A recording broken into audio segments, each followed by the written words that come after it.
सर्वप्रथम आदरणीय डॉक्टर कांगरेजी यांचं मी आपल्या महाविद्यालयाच्या वतीनं, रोटरी क्लब उस्मानाबादच्या वतीनं आणि आपल्या शहरातील नागरिकांच्या वतीनं स्वागत करतो। सर्वप्रथम मी अभिनंदन करते महाविद्यालयाच्या व्यवस्थापकांचं आणि रोटरी क्लबचं की मुलांचं भविष्य लक्षात घेऊन मुलांना आवश्यक असलेलं ज्ञान देण्याची त्यांची जी गतिशीलता आहे खरोखरच अत्यंत वाखाणण्यासारखी आहे। समाजाचे दोन चित्र आपण पाहतोय। एक चित्र असं आहे की समाजामध्ये काही ठिकाणी अति संवेदनशीलता आपल्याला पाहायला मिळते की काही कोणाचं गोष्ट झाली की लगेच मोर्चा येतो, लगेच आंदोलन होतात, लगेच कुणी पेटून उठतं, लगेच जाळपोळ होते। हे एक चित्र आपल्या डोळ्यासमोर आहे। आणि दुसरं चित्र आपल्या डोळ्यासमोर आहे की अनेक प्रकारचे अन्याय अत्याचार एकीकडे होताना दिसताय, पण तरी सगळेजण मिळून बसलेले, जसं काही ते आपल्या गावचंच नाहीये असं प्रत्येकाला वाटायला लागलेलं आहे। म्हणजे एक समाजाचा स्तर एकदम असंवेदनशील झालेला आहे आणि एक स्तर अतिसंवेदनशील झालेला आहे।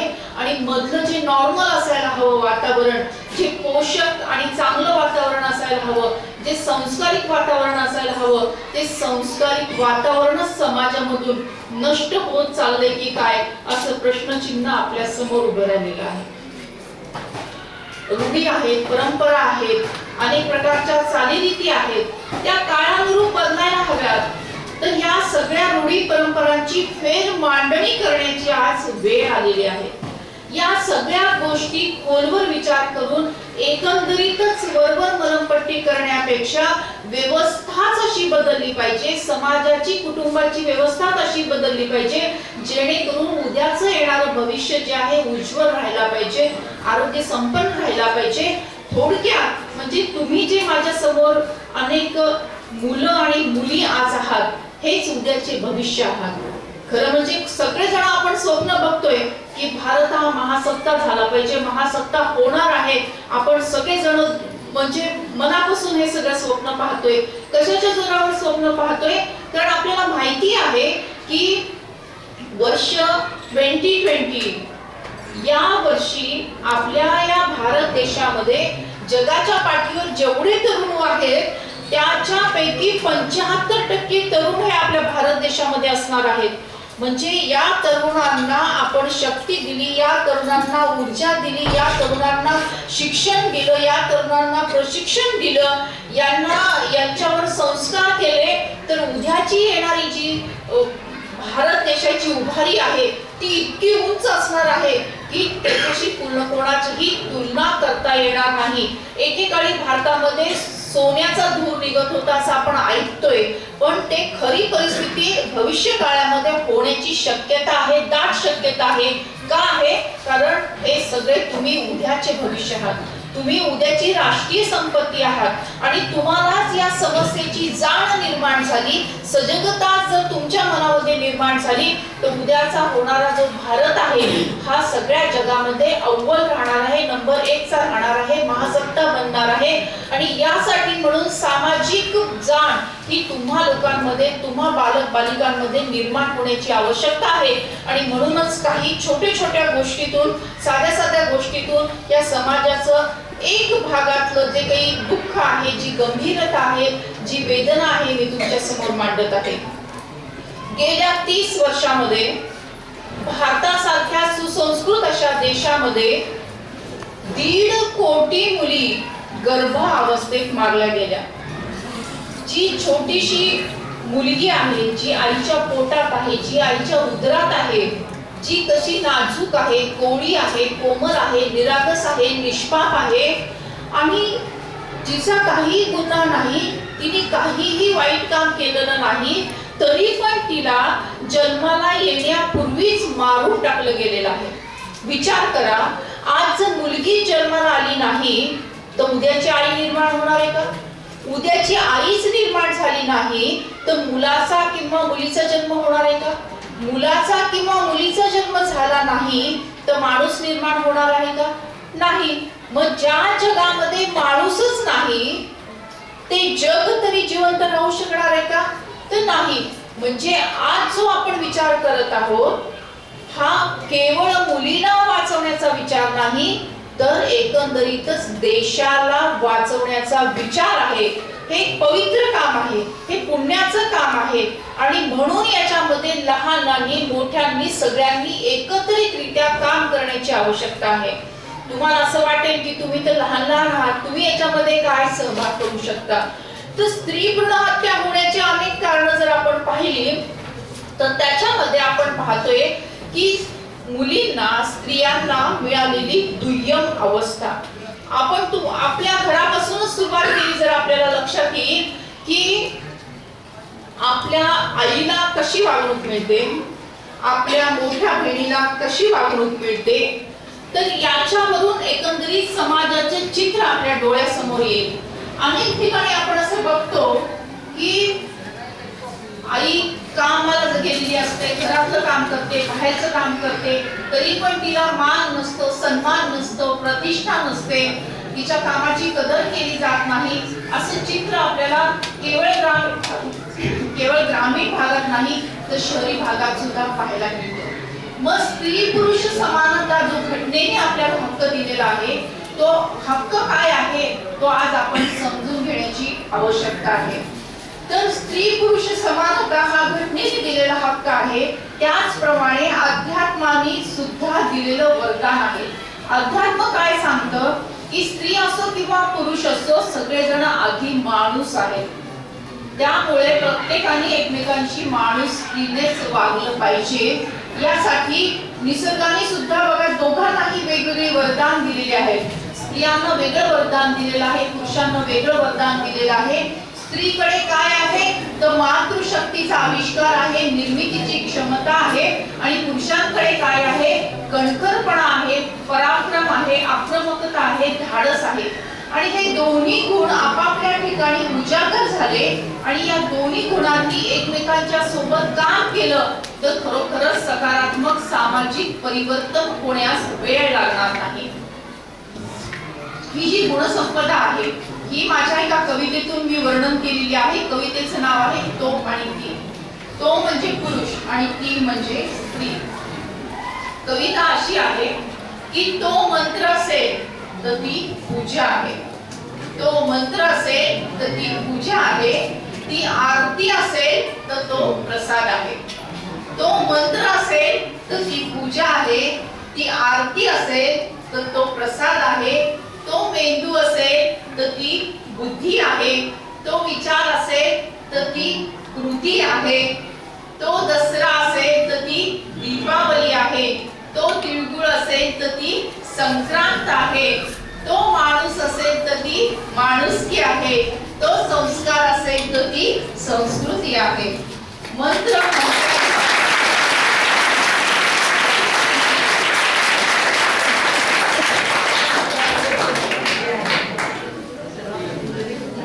म्हटल्याशिवाय पूजा पूर्ण होत नाही, आरती झाल्याशिवाय प्रसाद मिळत नाही. मेंदूमध्ये आवश्यक आहे बुद्धी, विचार केल्यानंतरच घडते कुठली कृती. दसऱ्यानंतर येते दीपावली आणि संक्रांतीचा सण तिळगुळ दिल्या घेतल्या वाचून साजरा होऊ शकत नाही. असं असतं स्त्री आणि पुरुषांचं नातं. एकमेकांसमवेत असेल तर निर्माण होतं पूर्णत्व, नाही तर ते असतं अधूर अधूर अधूर.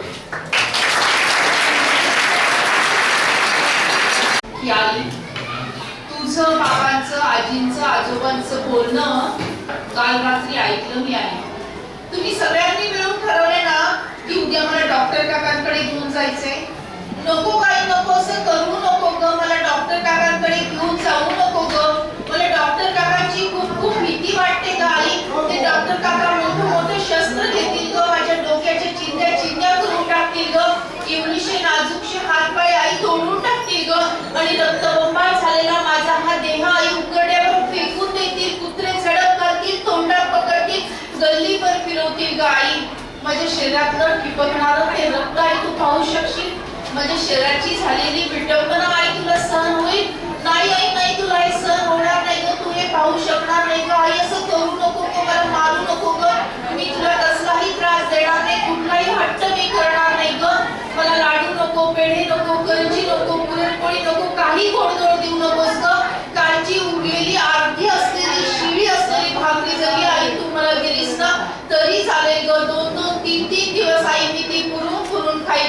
पण आई मला जन्म घेऊ दे ग, आई मला तुझ्या मांडीवर खेळायचे ग, आजी आजोबांच्या गोष्टी ऐकायचे ग, तुझं बोट पकडायचं, बाबांचं बोट पकडायचं, शाळेत जायचं, खूप खूप शिकायचे आई मला. आई तुला असं वाटत नाही का ग की सावित्रीबाई फुलेंचा अंश माझ्यामध्ये आहे? आई तुला असं वाटत नाही का ग की क्रांती ज्योती सावित्रीबाई फुले माझ्या रूपाने या जगाच्या पाठीवर येतील? आई तुला असं वाटत नाही का ग की मातृशक्तीचा आविष्कार सांगणाऱ्या जिजामाताच्या रूपाने मी येईल, झाशीच्या राणीच्या रूपाने मी येईल? आई मला हे सगळं बनायचंय ग, करायचंय ग, समाजकार्य करायचंय ग, पण कधी तू मला जन्म दिला तरच ना. वेळ नाही गेली अजून हाक देते मी तुला, वेळ नाही गेली अजून हाक देते मी तुला. खुडू नको कळी आई, खुडू नको कळी आई, देश घडवायचा आहे मला, देश घडवायचा आहे.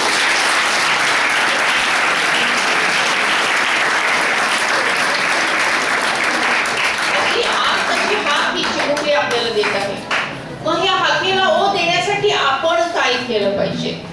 तर मी सुरुवातीला असं म्हटलं होतं की बालपणीचे संस्कार दुरुस्त केले पाहिजे. आपण बालपणातून तरुणपणाकडे आता वाटचाल करत आहोत. तर संस्कार हा जीवनाचा गाभा आहे, संस्कार हा जीवनाचा आत्मा आहे. संस्कार जर पक्के असतील, भक्कम असेल, पाया जर भक्कम असेल, तर जीवनाची इमारत ही चांगल्या प्रकारे उभी राहते आणि जीवन म्हणजे आनंद यात्रा बनत असते. मग हे संस्कार दुरुस्त केले पाहिजे. त्यातला पहिलाच संस्कार आहे की समानतेचा संस्कार आहे. मग बहीण आणि भावांनी एकमेकांशी कसं वागलं पाहिजे, इथून त्याची सुरुवात होते. आणि आई आणि वडिलांनी सुद्धा मुलांना लहानाचं मोठं करत असताना मुलांवर आणि मुलींवर कसे सारखेपणाने संस्कार होतील इकडे लक्ष दिलं पाहिजे. खूप ठिकाणी असं आपण पाहतो की अगदी खेडेगावात असं सुद्धा चित्र आहे की मुलगी एक तर जन्मालाच येऊ द्यायची नाही. समजा आलीच तर तिचं नाव नकोशी ठेवायचं, कचरा ठेवायचं, फसीबाई ठेवायचं, अशा नको ती नावं ठेवायची. नावं ठेवलं ठीक आहे, नंतर तिला दूध पाजायचं नाही, तिला जेवायला व्यवस्थित द्यायचं नाही. शिक्षणाची गोष्ट आली की शिक्षण अर्धवट शिक्षण तिचं सुटून द्यायचं. लवकरात लवकर लग्न करून ती कशी सासरी जाईल इकडं तिकडं लक्ष द्यायचं. मग लवकर विवाह झाले, मग परत लवकर जबाबदारी आली की मग परत तिला होणारं बाळ हे कुपोषित होतं, हिमोग्लोबिन त्याच्यात कमी असतं, ते आरोग्य त्याचं चांगलं नसतं. म्हणजे हे विशेष सारखं सायकल जी आहे ही फिजिकली म्हणा किंवा शारीरिक दृष्ट्या म्हणा किंवा आरोग्याच्या दृष्ट्या म्हणा ही वाईट दिशेने जाते. की मुलगा शिकतो, नंबर 2 मुलगा कमावतो, नंबर 3 मुलगा म्हातारपणाची काठी होतो आणि नंबर 4 अग्नी देण्यासाठी मुलगा लागतो. आपण तुलनात्मक अभ्यास करूया. आज मुलगा शिकतो, मुलगी सुद्धा शिकते. किंबहुना या क्लासमध्ये मला मुलांपेक्षा मुलींची संख्या अधिक दिसत आहे. आणि रिझल्ट जर आपण पाहिले तर नेहमी पहिलं कोण येते तुमच्या शाळेत? मुलगी. मुलगा शिकतो, मुलगी पण शिकते. मुलगा कमावतो, मुलगी पण कमावते. आज इंजिनियर होते, डॉक्टर होते, वकील होते, शास्त्रज्ञ होते. एवढंच कशाला, सरपंचांपासून ते राष्ट्रपती पदापर्यंतची सगळी कामं यशस्वी करण्याची अनेक उदाहरणं आज आपल्याला आपल्या समोर दिसत आहे. म्हणजे तो कमावतो, ती पण कमावते. आता प्रत्येकाला कदाचित असा प्रश्न आपल्या डोळ्यासमोर आला असेल की घरातली गृहिणी काय कमावते? ती जी कमावते ना, तिची कमाई मोजण्यासाठी आजपर्यंत एकही तराजू निर्माण झाला नाही किंवा एकही फुलपट्टी निर्माण झाली नाही. घराला घरपण देणारी आई असते, वास्तूचं मंदिर करणारी आई असते, मुलांना संस्कार देऊन अवघी पिढी घडवणारी आई असते. म्हणून म्हणतात की स्वामी तिन्ही जगाचा आई भिकारी. मग तिन्ही जगाचा स्वामी जर आई तिला भिकारी असेल तर आई किती श्रीमंत असेल, होय की नाही? म्हणजे आईची श्रीमंती, आईची कमाई, आईचं कर्तृत्व हे मोजता येणार आहे का? तर नाही. म्हणजे तो कमावतो, ती पण कमावते. तो म्हातारपणाची काठी होतो. इथं मात्र प्रश्न चिन्ह लावावं लागेल. कारण सरकारला नाहीतर कायदा करावा लागला नसता की आई वडिलांना तुम्ही सांभाळलं नाही तर तुम्हाला अमुक अमुक शिक्षा होईल, दंड होईल, असा GR काढण्याची आवश्यकता भासली असती का? नाही. तरी पण आपला भारत देश हा श्रावण बाळाचा इतिहास सांगणारा देश आहे. आणि काही ठिकाणी आपल्याला श्रावण बाळ सापडतील सुद्धा, परंतु प्रेम करणारी, आधार देणारी, जीव लावणारी, काळजी करणारी, चिंता वाहणारी कोण आहे? तर ही मुलगी आहे, ही लेक आहे. मग चौथा भाग आपण काय पाहतोय की अग्नी देण्यासाठी मुलगा लागतो असं म्हटलं जातं. पण त्या काळामध्ये सुद्धा सावित्रीबाई फुलेंनी अग्नी देण्याचं काम केलं होतं. आपल्या आजूबाजूला आपण पाहिलं तर अनेक स्त्रिया वेगवेगळ्या रूपात जर गरज पडली तर हे सुद्धा कार्य चांगल्या पद्धतीने संपन्न करतात. याचा अर्थ असा की जी 4 कारणं मुलाला वंशाचा दिवा म्हणून सांगितली जातात, ती 4 कारणं जर आपण अभ्यासली तर कोण झालाय वंशाचा दिवा? मुलगी झाली वंशाचा दिवा. समाजामध्ये आहे की मुलगा हाच वंशाचा दिवा आहे, त्याला आपल्याला दुरुस्त करायचं आहे आणि आपल्याला असं शिकवायचं आहे. मुलगा वंशाचा दिवा असेल तर मुलगी वंशाची पणती आहे, हा विचार आपल्याला रुजवायचा आहे.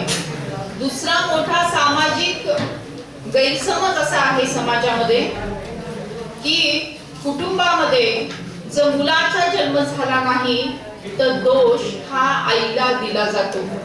आपल्याकडे माहिती पत्रिका आहे, सगळ्यांनी माहिती पत्रिका उघडा. 5वा कलम आपल्याला पाहायचा आहे की आईकडे X आणि X असे 2 गुणसूत्र असतात, वडिलांकडे X आणि Y असे 2 गुणसूत्र असतात. आईकडून X आला, वडिलांकडून X आला, 2 X झाले. कोणाचा जन्म झाला? मुलगीचा. आईकडून X आला, वडिलांकडून Y आला, XY झाला. XY झाला, कोणाचा जन्म झाला? मुलगा. म्हणजे मुलाचा जन्म होण्यासाठी कुठलं गुणसूत्र आवश्यक आहे? XY गुणसूत्र आवश्यक आहे. X तर दोघांकडे आहे, पण Y कोणाकडे आहे? वडिलांकडे. मग कुटुंबामध्ये मुलाचा जन्म झाला नाही तर दोष कोणाकडे गेला पाहिजे? पुरुषांकडे. कोणाकडे गेला पाहिजे? कोणाकडे गेला पाहिजे? पुरुषांकडे. पण दोष कोणाला दिला जातो? आईला. दोष आईला दिला जातो. तू वंशाला दिवा देत नाही म्हणून दुसरं लग्नाची तयारी केली जाते, तिच्यावर अन्याय केला जातो, अत्याचार केलं जातं, तिला घरातून हाकलून दिलं जातं. एवढंच कशाला, गेल्या महिन्याभरातली वृत्तपत्रातली बातमी तुम्ही वाचली असेल तर मुलगा होत नाही म्हणून पत्नीला आणि 2 मुलींना मारून टाकण्याचं वाईट असं कृत्य घडलेली बातमी पेपरमध्ये काही महिन्याच्या अंतरावर आपल्याला वाचायला मिळाली. अशा अनेक घटना आपल्या आजूबाजूला घडताना दिसतात. त्या 2 गोष्टीमुळे की समाजामध्ये अज्ञान आहे, अंधश्रद्धा आहे.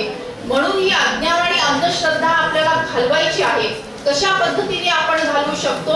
जेव्हा या गुणसूत्राचं ज्ञान आपल्याला मिळतं तेव्हा हे ज्ञान आपल्याला बाकी समाजातील घटकांना सुद्धा द्यायचं आहे.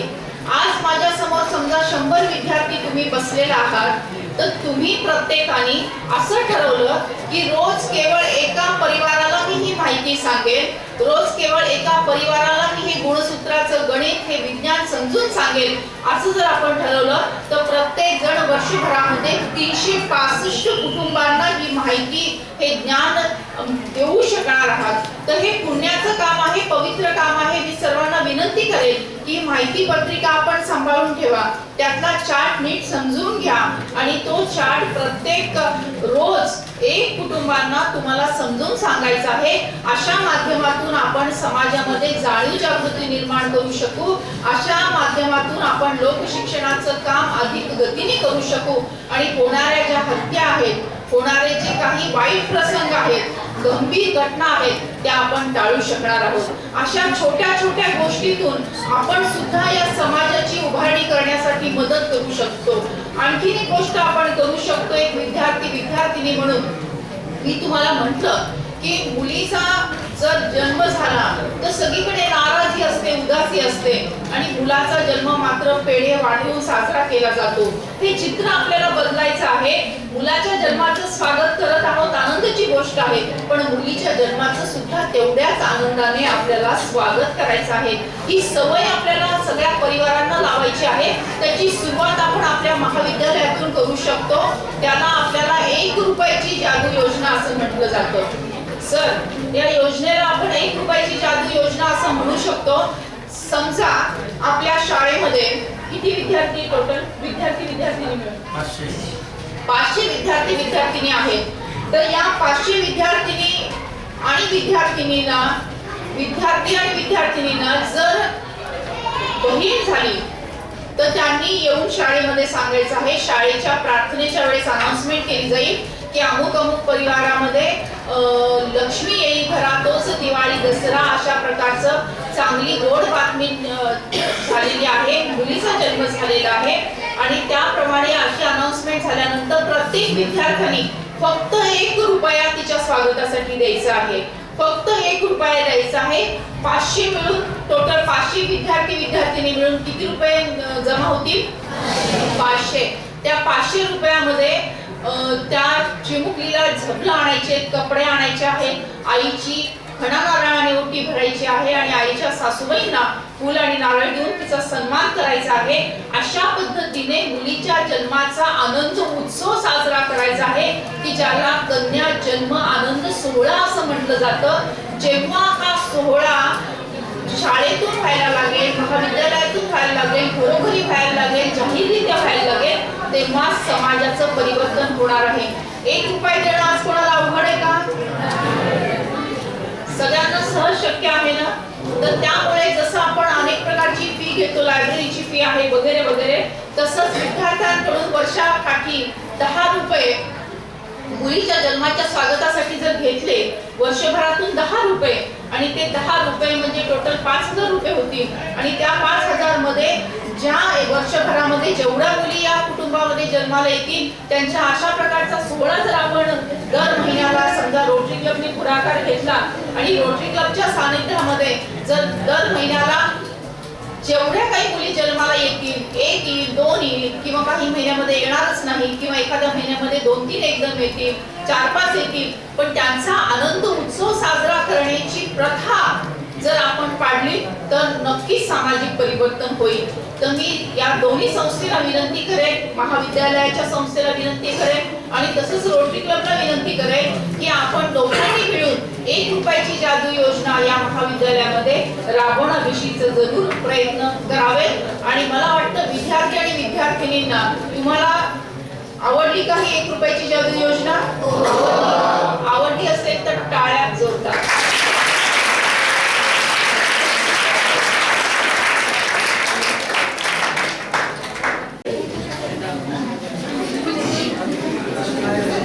आणि डोळे बंद करून, बंद डोळ्यासमोर भारत मातेचं चित्र आपल्याला आणायचं आहे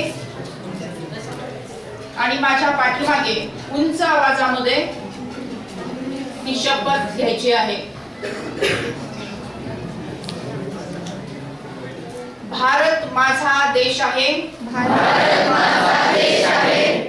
सारे भारतीय माझे बांधव आहेत, सारे भारतीय माझे बांधव आहेत. माझ्या या देशात स्त्री पुरुष समानता नांदावी, स्त्री पुरुष समानता नांदावी, यासाठी मी सदैव प्रयत्न करेन, यासाठी मी महान शक्ती आहे. ती अनंत काळची माता आहे. मुलगा वंशाचा दिवा असेल तर मुलगी वंशाची पणती आहे. तिचा आदर सन्मान मनापासून करणे हे माझे कर्तव्य आहे. मी हुंडा देणार नाही. मी हुंडा घेणार नाही. मी स्त्री भ्रूण हत्या करणार नाही. करू देणार नाही. मी स्त्री जन्माचे स्वागत करेन. त्याविषयी जनजागृती करेन. अशी शपथ सर्वांच्या साक्षीने आम्ही घेत आहोत. हात खाली घ्यायचा आणि भारत मातेचा जय जयकार उंच हात करून उंच आवाजात करायचंय. भारत माता की जय. वंदे मातरम. आदरणीय सुधाताई आहेत, त्या आपल्यामध्ये उपस्थित आहेत, हे आपलं सौभाग्य आहे. मी त्यांचं शाळेच्या संस्थेच्या वतीनं हार्दिक स्वागत करतो. त्यांनी ज्या 3 गोष्टी सांगितल्या त्या तर आपण करूच, पण त्यांच्याकडून काही शिकण्यासारखं आहे. त्यांनी पहिल्यांदा असं सांगितलं की मुलगी ही वंशाची पणती आहे. दिवा आणि पणतीमध्ये काही फरक नाही एक सांगितलं.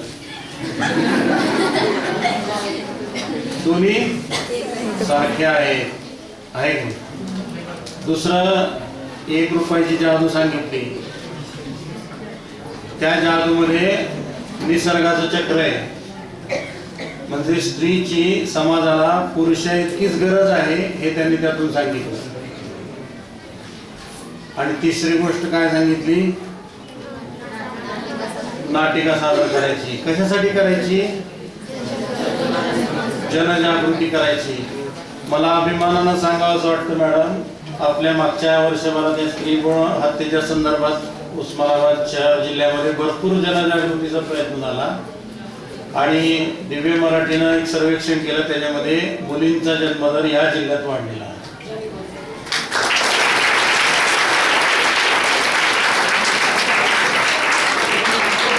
पण सुद्धा त्यांनी जी आज पणती आपल्याला लावून दिलेली आहे ती जपून ठेवायची. आणि शाळेच्या वतीनं मी त्याला आश्वासन नाही, अभिवचन देतो की आम्ही 1 रुपयाची जादू इथं राबवणार. आणि खूप चांगला संदेश. त्यांचा विशेष ऋणात मी राहू इच्छितो, कारण त्यांनी ज्या कुटुंबामध्ये फक्त मुली जन्माला त्या कुटुंबातील मुलींचा सत्कार केला.